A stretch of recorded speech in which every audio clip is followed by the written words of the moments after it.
Cara, porque o maior esqueleto da Terra Oca tem 5 quilômetros. Hoje eu vou te mostrar o que de fato a novelização oficial revela sobre ele e o que realmente exterminou essa espécie. Fala, meu querido, tudo tranquilo? Você sabe que de fato existiu uma criatura tão grande que até a Shimo vira uma mosca perto dele. Mas você sabe o motivo do desaparecimento da espécie inteira? É isso que eu vou te mostrar hoje. Agora chega de enrolação e vamos pro vídeo.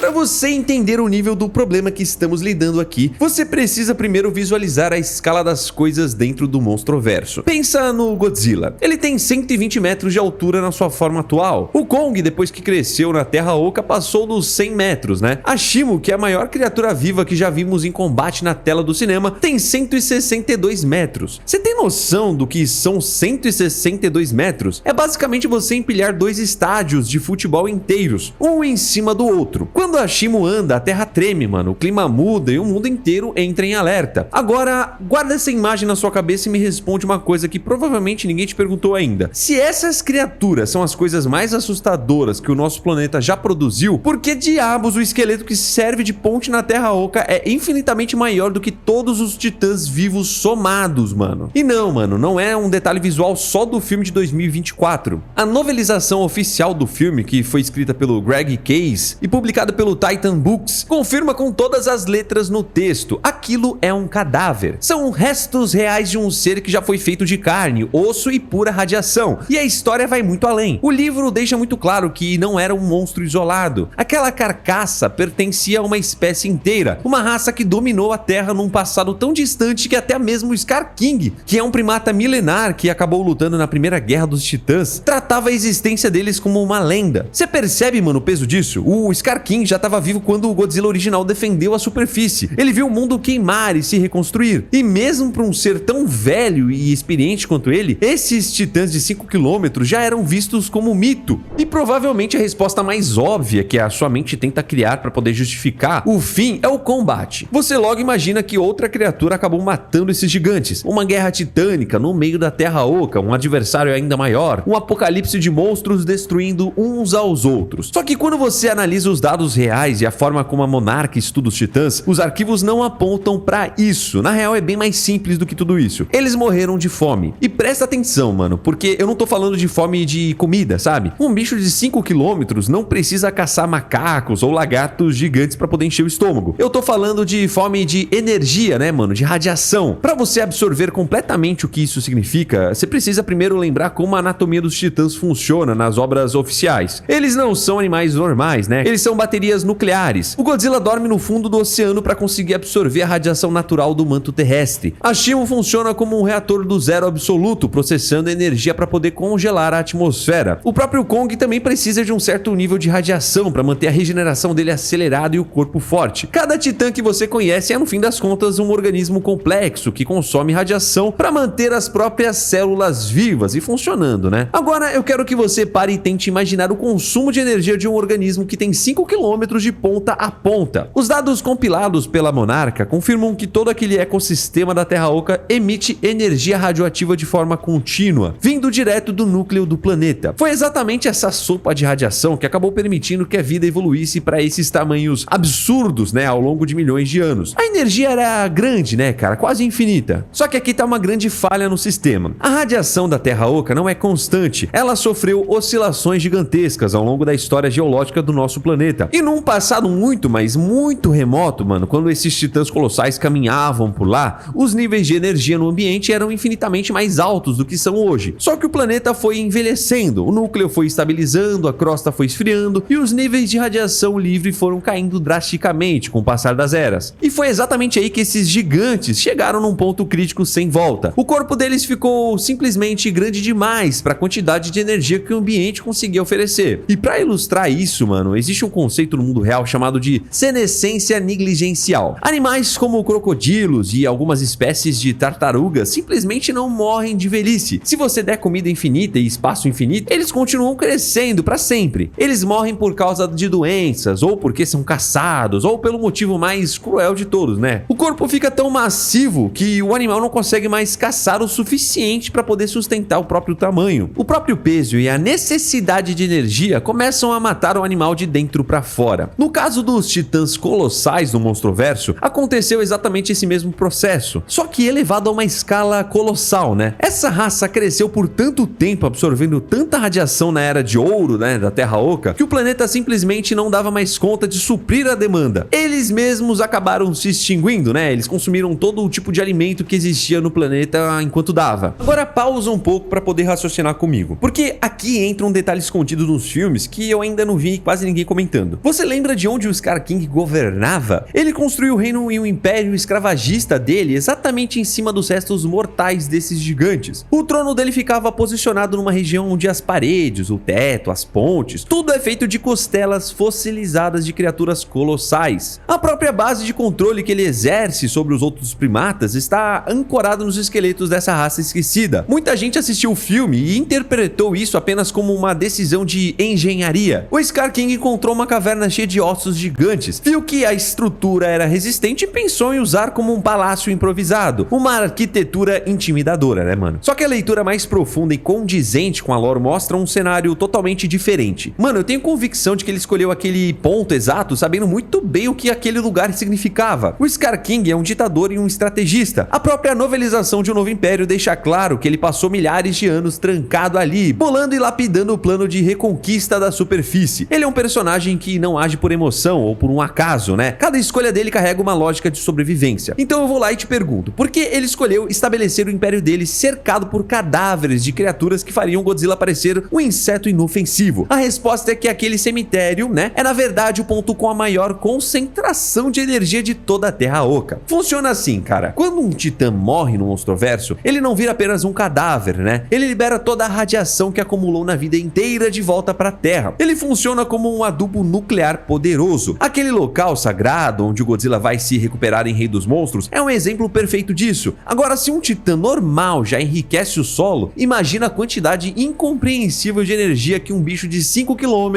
liberou no momento da morte. Lembra daqueles cristais azuis brilhantes, totalmente bioiluminescentes, né, que você vê espalhados por certas áreas da Terra Oca? Eles aparecem com muito mais densidade e brilho exatamente nas áreas onde os ossos colossais estão. No canone oficial, os cristais crescem e se alimentam da radiação concentrada. E a radiação, mano, é muito mais forte onde os titãs morreram. O Scar King não escolheu aquele buraco isolado apesar dos esqueletos estarem lá, sabe? Ele construiu a fortaleza dele ali por causa dos esqueletos. Ele tinha plena consciência de que estava sentado no maior depósito de energia residual do planeta. Aquilo mantinha ele vivo, mano, mantinha a Shimo contida e energizava todo o sistema daquele lugar. E se ele tinha inteligência para entender e usar essa energia, isso significa que ele compreendia a origem daqueles ossos. Ele sabia que num passado assustador, o planeta abrigava seres que poderiam esmagar o exército inteiro dele com um único passo. E se ele sabia de tudo isso, ele bem provavelmente escondia um segredo ainda maior, cara, algo que os filmes ainda não jogaram na nossa cara.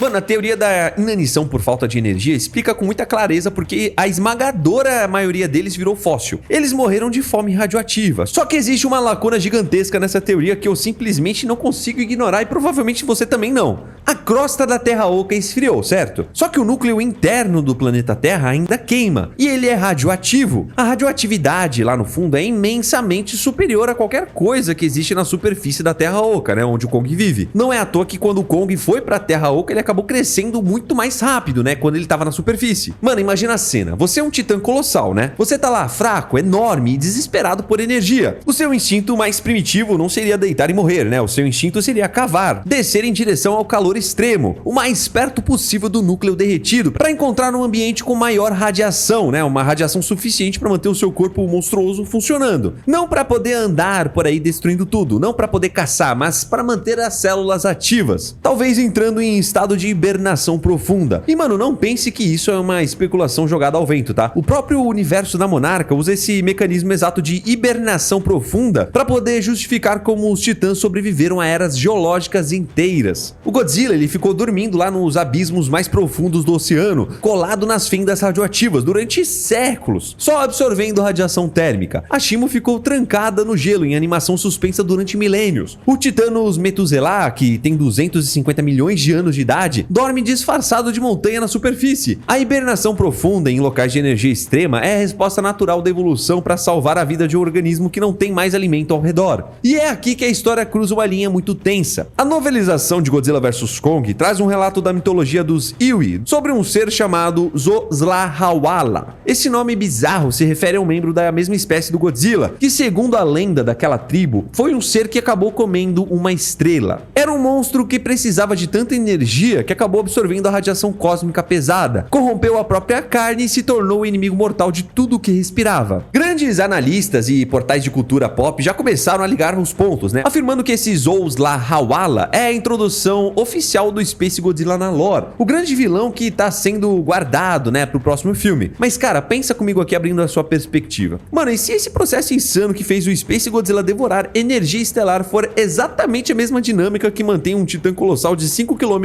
vivo, hibernando colado no núcleo da Terra? Um organismo tão absurdamente grande que nem a radiação da Terra Oca adiantava mais. Ele acabou sendo forçado a buscar a fonte de energia mais perigosa e extrema do planeta, né, para não virar poeira. Pode existir talvez um bicho desses dormindo há bilhões de anos sob os pés do Kong, apenas esperando que os níveis de energia do planeta voltem a subir, ou que algo, né, o desperte desse sono profundo. E toda essa construção nos leva diretamente aos boatos do próximo grande filme. Você deve lembrar que rolaram uns vazamentos sobre testes de exibição. Existe um detalhe, cara, no meio desses vazamentos que muda todo o jogo. Neles, o Space Godzilla é descrito abertamente como o titã de maior escala de ameaça já enfrentado até aquele momento na franquia. Os relatos dizem que ele é tão apelão que mantém o Godzilla e o Kong tomando um sufoco o tempo inteiro, apenas na defensiva, sabe? Só que existe uma frase que surgiu nesses relatos que chamou muito a minha atenção. A frase dizia que existe uma ameaça ainda maior por trás das sombras do Space Godzilla, uma força que os heróis ainda nem começaram a compreender. Pra você ter noção do tamanho desse problema, o Space Godzilla nasce a partir do DNA corrompido do próprio Godzilla. Ele herda a fúria, os feixes de energia, os cristais e uma inteligência bem maligna. Ele já é colocado na categoria de um deus destruidor de mundos. E mesmo assim, os vazamentos tratam ele como se fosse apenas a porta de entrada, mano. Apenas o primeiro obstáculo do filme.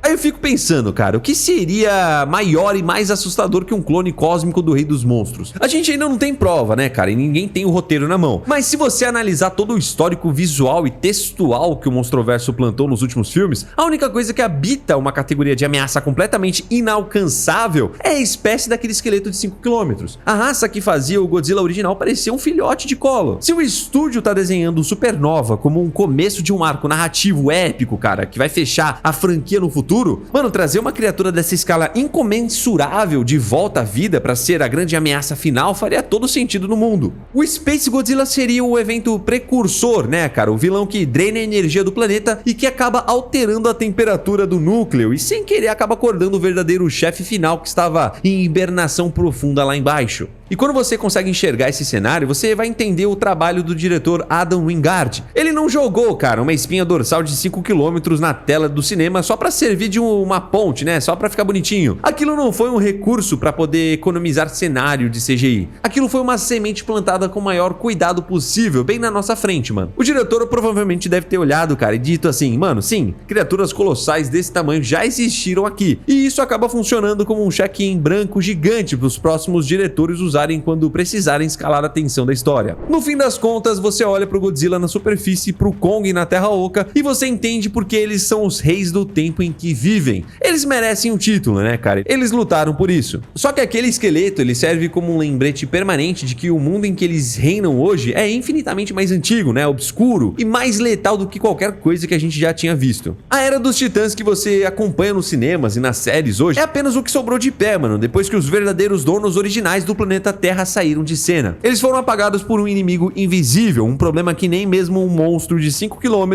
poderia resolver na porrada, né, mano? O mundo simplesmente ficou pequeno demais pra poder aguentar o tamanho deles. Só que a natureza sempre encontra um caminho, né? E se apenas um único desses gigantes colossais conseguiu rastejar para o centro da Terra e estiver hibernando lá, apenas aguardando o despertador tocar, o Godzilla e o Kong vão descobrir do pior jeito possível que eles não estão no topo da cadeia alimentar. Eles são apenas os sobreviventes de um mundo que esconde segredos muito mais perturbadores do que você imagina. Se você curtiu o nível de detalhe que eu trouxe hoje e quer que o canal continue desenterrando os segredos mais profundos do Monstroverso, já deixa o like aqui embaixo, meu parceiro. Se inscreve para não perder os próximos vídeos e eu quero saber a sua opinião sincera nos comentários. Você acha que o estúdio vai ter coragem de despertar um titã de 5 km nos próximos filmes? Ou Space Godzilla vai ser o limite deles?